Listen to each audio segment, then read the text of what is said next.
ನಮಗೆ vacation time ಅಲ್ವಾ ಸ್ಕೂಲಲ್ಲಿದ್ದಾಗ. So ಎಲ್ಲರೂ ಕಸಿನ್ಸ್ ಇಡೀ ಫ್ಯಾಮಿಲಿ ಸೇರುವಂತ ಒಂದು ಒಕೇಶನ್, ಬಿಗ್ ಒಕೇಶನ್. ಅವತ್ತಿಗೂ ಅಷ್ಟೇ ಇವತ್ತಿಗೂ ಅಷ್ಟೇ, ಇಡೀ ವರ್ಷದಲ್ಲಿ ಎಲ್ಲದಕ್ಕಿಂತ ದೊಡ್ಡ ಹಬ್ಬ ನಮ್ಮ ಮನೆಯಲ್ಲಿ ಅಂದ್ರೆ ನಮ್ಮ ತಾತನ ಹುಟ್ಟುಹಬ್ಬ.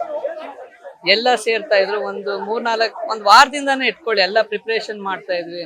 ಏನಾರ ಗಿಫ್ಟ್ ಕೊಡ್ಬೇಕು, ಕೇಕ್ ಯಾವ ತರ ಮಾಡ್ಬೇಕು, ಆಮೇಲೆ ಬೆಳಗ್ಗೆ ಆ ಜನ ಸೇರ್ತಾ ಇದ್ವಿ ತಾತನ್ ನೋಡಕ್ಕೆ. ಅವಾಗೆಲ್ಲ ನೋಡಿ ಫೋನ್ಸ್ ಸೆಲ್ಫಿ ಎಲ್ಲ ಇರ್ಲಿಲ್ಲ, ಜಸ್ಟ್ ಜನ ಬರ್ಬೇಕು, ಅವ್ರನ್ನ ನೋಡ್ಬೇಕು, ಒಂದೊಂದ್ಸಲಿ ಆದ್ರೆ ಮುಟ್ಬೇಕು ಅನ್ನೋದಷ್ಟೇ ಇದ್ದಿದ್ದು.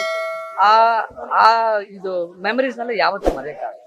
ನಮ್ಗೆ ವೆಕೇಶನ್ ಟೈಮ್ ಅಲ್ವಾ ಸ್ಕೂಲಲ್ಲಿದ್ದಾಗ.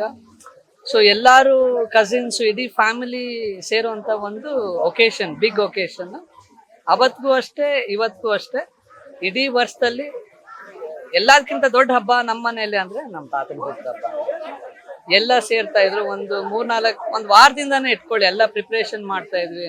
ಏನಾರ ಗಿಫ್ಟ್ ಕೊಡ್ಬೇಕು, ಕೇಕ್ ಯಾವ ತರ ಮಾಡ್ಬೇಕು, ಆಮೇಲೆ ಬೆಳಗ್ಗೆ ಆ ಜನ ಸೇರ್ತಾ ಇದ್ವಿ ತಾತನ್ ನೋಡಕ್ಕೆ. ಅವಾಗೆಲ್ಲ ನೋಡಿ ಫೋನ್ಸ್ ಸೆಲ್ಫಿ ಎಲ್ಲ ಇರ್ಲಿಲ್ಲ, ಜಸ್ಟ್ ಜನ ಬರ್ಬೇಕು, ಅವ್ರನ್ನ ನೋಡ್ಬೇಕು, ಒಂದೊಂದ್ಸಲಿ ಆದ್ರೆ ಮುಟ್ಬೇಕು ಅನ್ನೋದಷ್ಟೇ ಇದ್ದಿದ್ದು. ಆ ಆ ಇದು ಮೆಮರೀಸ್ ನಲ್ಲಿ ಯಾವತ್ತೂ ಮರೆಯಕ್ಕಾಗಲ್ಲ. ಲೇಟೆಸ್ಟ್ ಹಾಗೂ ಇಂಟ್ರೆಸ್ಟಿಂಗ್ ಸುದ್ದಿಗಳಿಗಾಗಿ ಬಾಸ್ ಟಿವಿ ಕನ್ನಡ ಚಾನೆಲ್ನ ಸಬ್ಸ್ಕ್ರೈಬ್ ಮಾಡಿ. ಹಾಗೆಯೇ ಬೆಲ್ ಐಕಾನ್ ಪ್ರೆಸ್ ಮಾಡಿ. ಇದರ ಜೊತೆಗೆ ಫೇಸ್ಬುಕ್, ಇನ್ಸ್ಟಾಗ್ರಾಮ್, ಎಕ್ಸ್ ನಲ್ಲೂ ಮಿಸ್ ಮಾಡದೆ ಫಾಲೋ ಮಾಡಿ.